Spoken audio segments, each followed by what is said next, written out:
Music. ये जानो ये लाई दशहरा के मेला किया कहाँ रही छा झूठो झमेला किया कहाँ रही छा झूठो झमेला। ये जानो ये लाई दशहरा के मेला किया कहाँ रही छा झूठो झमेला। लोले लोले एगो चुंडी मैया छही बड़ी सुंदी लोले लोले एगो चुंडी मैया छही बड़ी सुंदी देवी मैया ये लई थला के कौले देवी मैया के पूजा के जान पूरा कर तो मैया तो हर दिल के अरमान।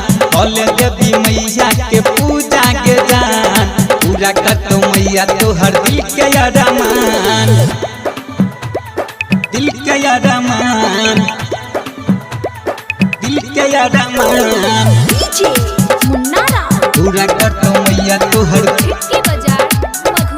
के अरमान।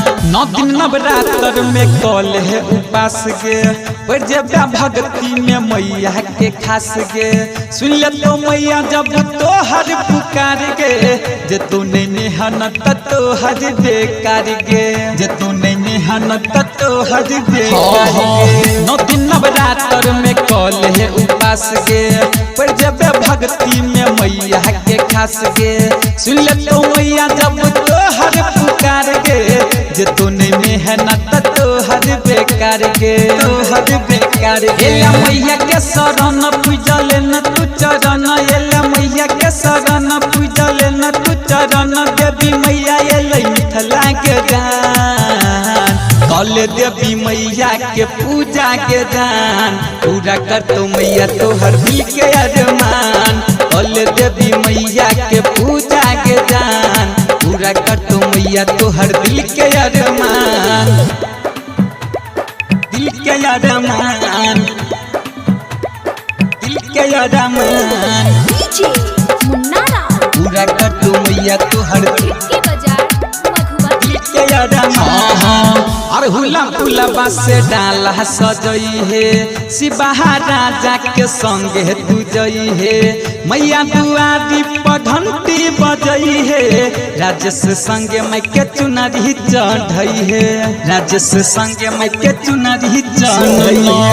और हुला फुलबा से डाला सजई है शिवहा पंकज के संगे तू जई है मैया दुआरी पर घंटी बजई है राजेश संगे मैं के चुनरी चढ़ई है चुनरी चढ़ई। कहे सत्यम राकेश मेला देखी कमलेश कहे सत्यम राकेश मेला देखी कमलेश देवी मैया एलै मिथिला के जान।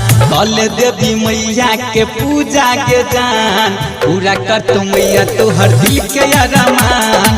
कल देवी मैया के पूजा के जान पूरा कर तो मैया तो हर दिल के अरमान। Presented by Virat Music. Virat Music.